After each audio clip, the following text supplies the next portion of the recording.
అది ఉందా మరి ఎట్లా భూమి ఇస్తావా మరి పైసలు బాగా ఇస్తారట అవి మూలకుండా ఈ కదలని లేదు కోడంటూ నలుగురు ఉండదు నలుగురికి 425 పంపిస్తే కదులుతలేవు కదులుతలేవా పైసలు పంపితే కదులుతలేవా పంపిన పైసలే కదులుతలేవు ఇంకా భూమి ఏం చేస్తాము మిమ్మల్ని మంచిగా చూసుకుంటుండంట కదా ముఖ్యమంత్రి ఏం బాధ మీరు ఎందుకు ఈ టెంట్ల కింద ఎందుకు కూర్చోవాలి ఈ ఎండకు మరి టెంట్లు వేసిండు అందుకొరకే మంచిగా చూసుకుంటున్నాడు కూకోమనే వేసిండు మాకు మంచి యథార్థంగా కూకోండి నాయన తినుండి రైతులు ఈ ప్రభుత్వం వచ్చినాక రేవంత్ అన్న మంచిగా చూసుకుంటున్నాడు మీరు అందరు సంబరాలు చేసుకుంటారట కదా అవు ఈయన ముఖాబిల్లు ఇవ్వలేడు ప్రపంచంలో దొరికిడే లెంకితే దొరకడు మాకు మంచిగా మేలు చేసిండు కూకోండి నాయన నేను పంపించిన పైసలు తినుకుంటే టెంట్ల కింద కూకోండి అని టెంట్లు వేసిపోయిండు ఇంత పూర్తి చేసేటోడు ఎవడు మాకు ఈ గోస వస్తుందని అనుకున్నారా ఎప్పుడన్నా మాకేం తెలుసు వీడు మంచిగా చేస్తాడు వెనకట్లాక చేస్తాడు ఆ వెనకటోళ్ళు భూములు ఎత్తుండ్రు వీడు గుంజుకుంటున్నాడు వీడు పెద్ద దొంగ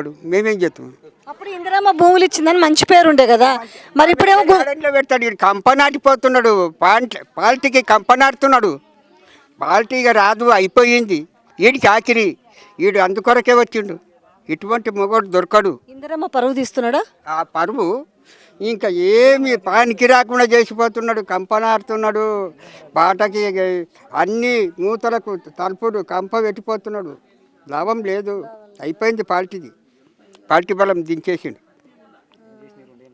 అంటే అప్పటికంటే ఇంకా మంచిగా ఉంటుందేమని మీరు గెలిపించుకున్నారు ఇక అప్పటికంటే మంచిగా ఉంటుంది వీడు మనోడు కదా దగ్గర ఉన్నాడు కదా మమ్మల్ని చూస్తాడు కదా ఆపత్తికి సాపత్తికి అంటే మేము అనుకున్నాము ఈ ఆతలు పెట్టే జవానికి తెలుసు ఈ ఆతలకు మేము ఉండదు ఆయన తిని ఎవడో తైదాంబలు పోస్తే తాక్కుంటా ఇవి ఉండే కాలం వచ్చింది ఉన్నాం రైతుకి ఈ కష్టం తెచ్చిండు తైదాంబలి కాడికి తెచ్చిండు మనగాడు ఇటువంటి మనగాడు లెంకితే దొరకడమ్మా ఎప్పుడైనా ఇంతకుముందు ఎవరైనా మీ భూములు తీసుకుంటామని వచ్చిరా ఒక్క పిల్ల కూడా రాలేదు ఇప్పుడు వింటున్నాము వీళ్ళు వచ్చిరా ఎప్పుడన్నా ఈ బీఆర్ఎస్ ప్రభుత్వంలో ఎప్పుడన్నా వచ్చిరా మీ భూములు కావాలని రాలేదు ఈడే సెక్కుడాయి కూకున్నాడు మా 2 రోజులకు రాపలకు దీనికి సెక్కుడాయి కూకున్నాడు ఏం చేస్తాడో ఎన్ని ఎకరాలు తాత నీకు ఉన్నది 2 ఎకరాలు 3 ఎకరాలు 2 ఎకరాలు కూడా గుంజుకుంటాడు అయితే గుంజుకుంటున్నాడు ఇంకేం చేస్తాం మేము మా ఉండదేమింది అటు గుంజుకునేది మమ్మల్ని సాఫ్ చేస్తాడు ఆడు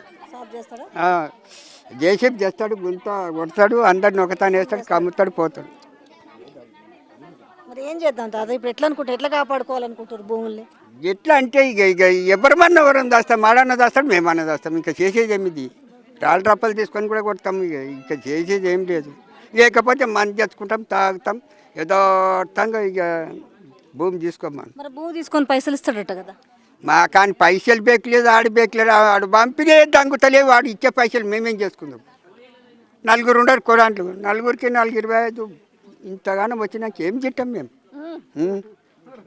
తినేటి కొడుకులు లేడు మూల పైసలతో చచ్చిపోతురు తినక ఇంకా కొన్ని మూల పడుతున్నాయి చెప్పురు ఏంది సంగతి రైతులందరూ మస్తు ఆనందంగా ఉన్నారట పండుగలు చేసుకుంటున్నారట మరి మీరు ఇట్లా టెంట్ల కింద కూర్చొని నిరసన ఎందుకు చేస్తున్నారు మంచిగా రామ్మోహన్ రెడ్డి వస్తాడని అన్నీ చేస్తున్నాం వస్తలేడు వస్తే మంచిగా ఉంటుందేమో ఇంత సాలకపోతే మన ఇత్తం మా దాంట్లోకి వెళ్ళి అని అనుకున్నాం అర్థం కాలే మళ్ళీ చెప్పు సాలకపోతే మా దాంట్లోకి వెళ్ళి ఇంకా ఏమన్నా ఇస్తే బాగుపడతాడేమో ఇస్తా అనుకుంటారా ఇంకా మీరే ఇద్దామనుకుంటారా ఇస్తే మంచిగా ఉంటుంది కదా మేడం ఇప్పుడు మా తాను ఒక హనుమాన్ టెంపుల్ ఉంది ఆ టెంపుల్ జాతరకు పోయినాం పెద్ద మనిషి అని పోతే ఏమో అన్నాడు ఇక చిన్న అడుగువద్దా అన్నాడు మరి చిన్న ఊళ్ళో భూమి అవసరం ఆయన ఈ చిన్న గుడికి రామని నన్ను అడగొద్దు అన్నాడు కానీ ఈ చిన్న ఊర్లో భూమి ఎందుకు ఆయనకు అదే కదా ఎందుకు మరి ఇప్పుడు మా దేవస్థానం చిన్నగా మరి మా భూములు ఆయనకు అంత పెద్దగా అయినా ఏదో అంత పరిపాలన నడుస్తుంది ఎందుకంటే రాక్షసులు ఒక రాక్షస దేశాన్ని ఇప్పుడు ఇందిరమ్మ రాజ్యము మేము తీసుకొచ్చినాము ఇందిరమ్మ రాజ్యంలో అందరు మంచిగా ఉన్నారు మహిళల్ని కోటీశ్వరులు చేసిన నా అక్క చెల్లెలు అన్నాడు నా అవ్వ తాతల్ని నా తమ్ముళ్ళని అన్నల్ని అందరినీ నేను రైతు రాజ్యాన్ని నడిపిస్తున్నాను మేడం మేము మంచిగా ఉన్నది కానీ మంచిగా చేసినందుకు ఇప్పుడు మామూలు గడ్డల మీద దింపిన అంతే రిలే దీక్ష 16వ రోజు సందర్భంగా ఇప్పుడు కాలాపూర్ ప్రజలకు ఎమ్మెల్యే రామారెడ్డికి ఏం కనిపిస్తలేదా మా నిరాహార దీక్ష ఇన్ని రోజులు చేస్తున్నాము ఇప్పుడు ఎంఆర్ఓలకు ఇచ్చినాము కలెక్టర్లకు ఇచ్చినాము అందరికి ఇచ్చినా కానీ మా కాలాపూర్ గ్రామ ప్రజల గోడు ఇంతవరకు రామారెడ్డి కనిపిస్తలేదా అని నేను సందర్భంగా అడుగుతున్నాను మేడం ఎందుకంటే రైతులు ఎంతో అన్న ఆహారాలు లేక కష్టపడుతూ ఇక్కడ కూర్చొని 16 రోజులు అవుతున్నది. మరి నిన్న హరీష్ రావు కూడా రావడం మాకు మద్దతు ప్రకటించడానికి వస్తే ఎక్కడక్కడ అడ్డుకోవడం జరిగింది. ఒక మహేష్ రెడ్డిని టీఆర్ఎస్ కార్యకర్తలను ఎక్కడక్కడ అడ్డుకోవడం చాలా ఎంత అన్యాయం మేడం. రౌడీ రాజకీయం చేస్తున్నారు అంతేగాని రౌడీ రాజ్యాల పాలన ఇది. ఇలాంటి పాలన ఎక్కడ కూడా చూడలేము మేము. సరే వచ్చింది పాలన, అవును మేడం, పాలన అన్నాడు, మహిళల్ని కోటీశ్వరులు అన్ని చెప్పిండు కదా. అవన్నీ మేడం మా రైతుల బాధలు ఇప్పుడు ఏంటంటే ఇలా మహిళల్ని అవును మేడం ఎస్సీ ఎస్టీ బీసీ సన్న అందరూ కూర్చోబెడుతున్నాడు కదా. అవును మేడం, ఏం చెప్తారు, ఎట్లా అడ్డుకుందాం అనుకుంటున్నారు? ఎట్లా అడ్డుకుందాం? మా భూములకు వస్తే మాత్రం మేము ఇడిచేది లేదు మేడం. చావనైనా చేస్తాం కానీ మా భూములు అయితే వదలం మేము. ఎందుకంటే రామ్మోహన్ రెడ్డికి ఎలాంటి అధికారం లేదు మా భూముల మీద. ఎందుకంటే మా తాతలు ముత్తాతలు సంపాదించిన భూములు వాళ్ళకి ఎలాంటి అధికారం ఉంటుంది? ఈరోజు నోటిఫికేషన్ ఎలా ఇచ్చారు మేడం? ప్రజలను ఎవరైనా అవగాహన తీసుకున్నారా? ప్రజలను ఎవరినైనా అడిగి ఇప్పటి వరకు ఒక కలెక్టర్ కానీ ఒక ఎంఆర్ఓ కానీ ఒక పోలీసులు కానీ మమ్మల్ని నిర్బంధిస్తున్నారు. ఎక్కడ పోతే మా మీదనే అధికారం చెలాయిస్తున్నారు. ఎంత దౌర్జన్య స్థితికి ఉన్నారు ఈరోజు చెప్పండి మేడం మీరే. కానీ ఇది ఎక్కడ సమంజసం కాదు. ఒక రామ్మోహన్ రెడ్డి ఎమ్మెల్యే దిగి వచ్చి సీఎం రేవంత్ రెడ్డి ప్రభుత్వం ఇప్పుడు ఇందిరామ రాజ్యం అంటే ఇందిరామ పట్టాలు ఇచ్చారు, భూములు పట్టాలు ఇచ్చారు, చేసుకొని బతుకుండా ఇందిరామ రాజ్యం ఇల్లు ఇచ్చి కానీ ఈ విధంగా ఎవరితో గుంజుకోలేరు మేడం. కానీ ఇలాంటి రాక్షస పాలన రేవంత్ రెడ్డి నుంచే జరుగుతున్నది. పెద్ద మనిషి నీకుందా భూమి? ఒక 35 గుంటలు ఉండదు, 2 ఎకరాల గౌటాలు ఉండదు. మరి 35 గుంటలు 2 ఎకరాల గౌటం తీసుకొని నీకు పైసలు ఇస్తారట, తీసుకుంటావా? నాకేంటికి, నేను దావనికాయ నేను అడవేది ఆ పైసలు.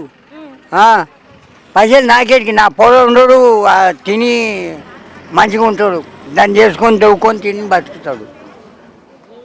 మరి మంచిగా చేసిండా మీ ఎమ్మెల్యే? ఏం మంచిగా ఇదే మంచిగా మీరు తైదంబలు వస్తున్నాడు. ఆ తైదంబలు కూడా మీరే కాసుకొని తాగాలి, ఆయన కూడా వస్తలేడు. ఆయనే పంపుతున్నాడు, ఇప్పుడు తాగలే నీకు అదము కదా. ఆయననే పంపుతున్నాడు అక్కడికి వెళ్ళి, ఢిల్లీకి వెళ్ళి. మంచిగా రైతుల్ని మంచిగా చూసుకుంటున్నట్టుగా, మీ అంటే వాళ్ళని బాగా చూసుకుంటున్నట్టుగా. ఇగో పంజలు తెచ్చిండు, రేపు పోసుకుంటాం బియ్యం. ఏం చెప్తావు రేవంత్ రెడ్డి సార్కి? ఏం చెప్తావు? మంచిగా తెలుసా రేవంత్ రెడ్డి సార్? తెలుసా? తెలుసు. ఏం చెప్పు, ఆయనకి ఏం చెప్పాలనుకుంటున్నావు? ఏంటి మంచిగా ఇచ్చినావు కదా, నీ కాలం 6 ఏళ్ళ దాకా నీ విట్టగా ఉందా అని చెప్తా. 6 ఏళ్ళు కాదు, ఇంకా 2.5 ఏళ్ళు ఉన్నాయి. 6 ఏళ్ళ దాకా అని చెప్తాను. 6 ఏళ్ళ దాకా ఉండాలా? ఉండని. ఇటువంటి మంచి వ్యక్తి ఉండాలి, ఇటువంటి వ్యక్తి ఉండాలి అంటుడా. ఎందుకు? మంచిగా చేస్తున్నాడు. ఏం మంచి చేసిండు? సైదాబాద్ వేసిన కొడుకేవాడు. మళ్ళీ వేస్తావా ఈసారి ఓటు ఆయనకి? అదే ఇప్పుడు రేపు రమ్మనే మా ఊరు పబ్లిక్ మొత్తం వేస్తావు. వీళ్ళందరితో వేపిస్తావా? నేను ఒకరిని వేస్తా. ఊరని నా ముచ్చట చెప్తున్నా కానీ ఊరన్న ముచ్చట చెప్పండి. 5 అమ్మలు పోసినందుకు ఓటేస్తా. కాదమ్మా, మీ అందరినీ కూడా ఒప్పుకుంటారా ఒప్పుకోరా? మిమ్మల్ని కోటీశ్వర్లు చేస్తాడు. మాకు అవసరమే లేదు. ఆ కోట్లు అన్ని ఆయననే పెట్టుకోమాను, మాకేం అవసరం లేదు. కోట్లు వద్దు. అలా చివరిగా మీరు ఏం చెప్దాం అనుకుంటున్నారమ్మా రేవంత్ రెడ్డికి? మీ అన్నకి ఏం చెప్దాం అనుకుంటున్నారు?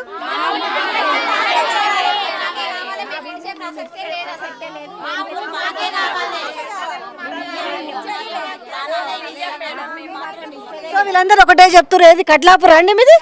కడ్లాపూర్ రైతులు వీళ్ళు నిరసన చేస్తున్నారు. వీళ్ళకి ఎన్నో రోజు? 16వ రోజా?